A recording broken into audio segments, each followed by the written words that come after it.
Paul Semtex Daley, we're just a matter of days away now before the fight that seems to have been years in the making.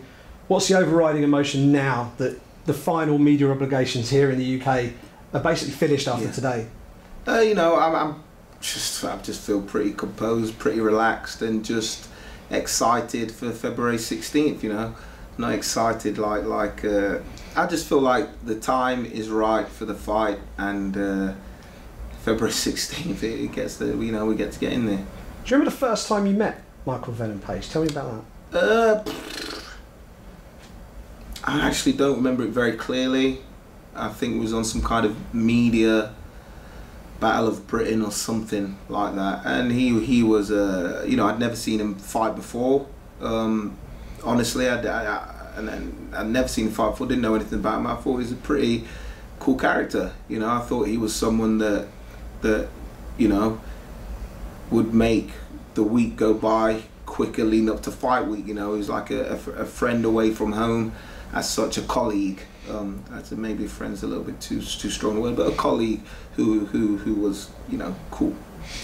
How have things changed between you two since then? It seems to have gone. I know you were at pains to say that, you know, you don't necessarily hate the guy. It's not a grudge match, no. But there's clearly some sort of abrasion between you two. Do you know what it is?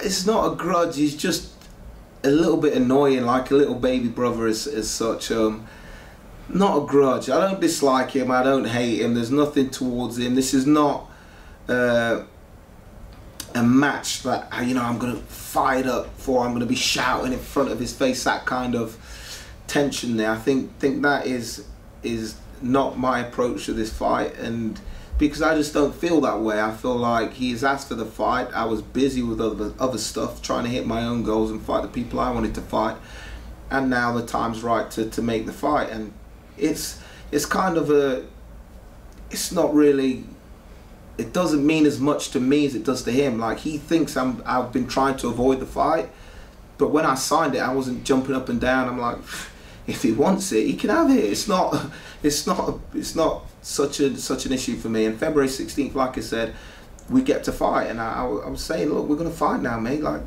this is it. You've got what you've asked for. You know, I hope you're ready. That's it.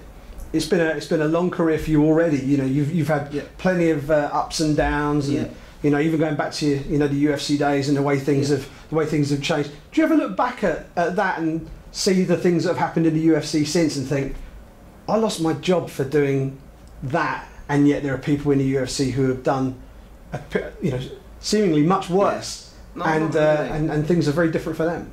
Not really. I don't really dwell on the past about anything. I just keep moving forward. You know, for me to consider those things does nothing for me, doesn't help me in any way. I've just got to keep moving forward. And if it was a case of me, you know, looking back and hating and being a little bit bitter, I probably wouldn't be in the position I am now. I just continued working diligently, kept fighting, kept winning, and I'm back here. You know, I've been back at the top.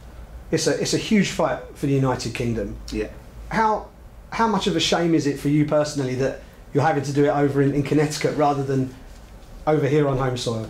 It would have been nice to fight in the UK. Was I massively disappointed? No. Would it have been better in the UK in terms of build-up? Most definitely yes. But I'm comfortable in America. You know, I've been fighting in America a long time. I've had a lot of fights in general, and if I was to pick out some of my best performances, they'll probably be in America. I'm very comfortable there, and I'm one of the few British fighters that can say that. I've got a solid American fan base, and not solid in the sense that a few little Instagram posts. I've got fans that are buying tickets to see me, a British guy, show up to an arena and support me, and not many British fighters can say or do that.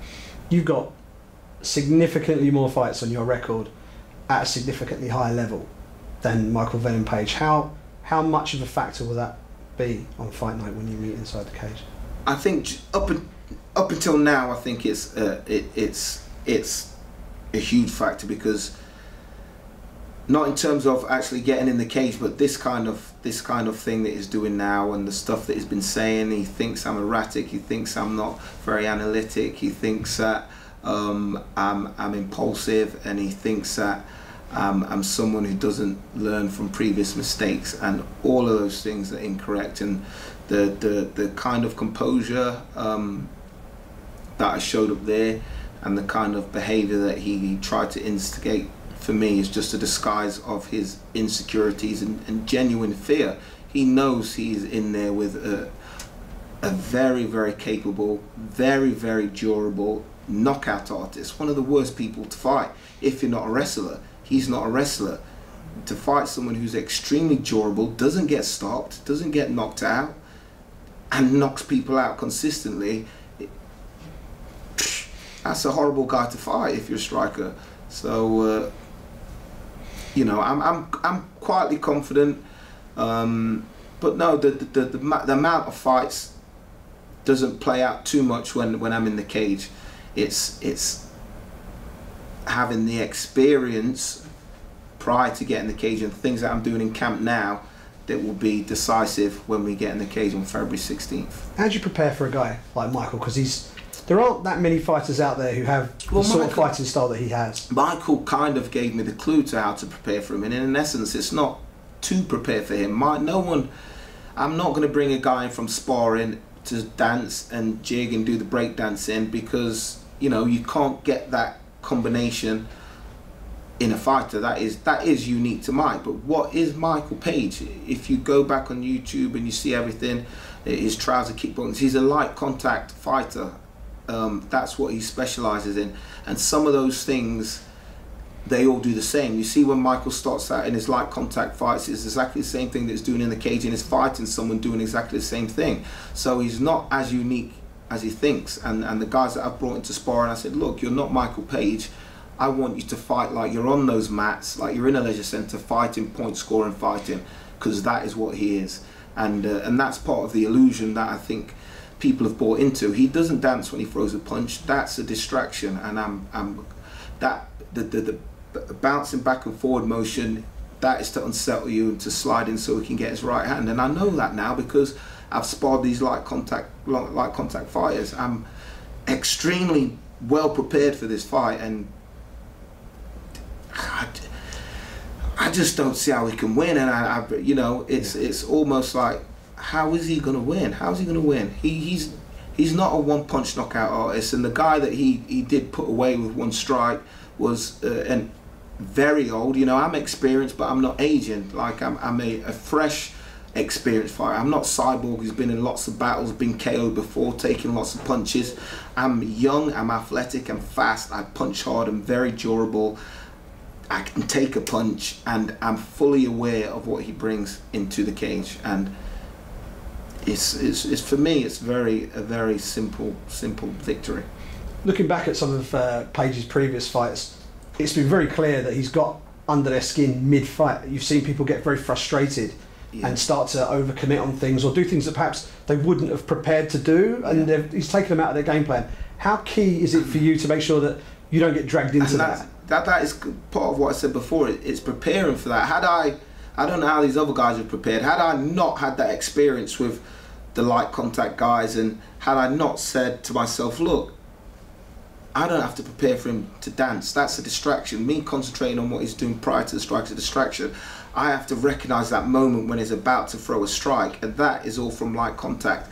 And I admit the first sparring that I had with these guys it's like, this is what I needed, and at that moment I knew he couldn't beat me, because I'd realised what other people were feeling, and I don't think they prepared for that. It is unsettling to be in there with a guy who's constantly moving, bouncing forward, but when you get the rounds in and rounds in with these guys, and you start to recognise these movements and these fakes and these setups and these traps, it's not that hard. And I think composure is going to be a massive key to this fight, and I'm extremely composed and ready to perform. You certainly seem composed, and you certainly seem ready. When push comes to shove on fight night, how are you going to get it done?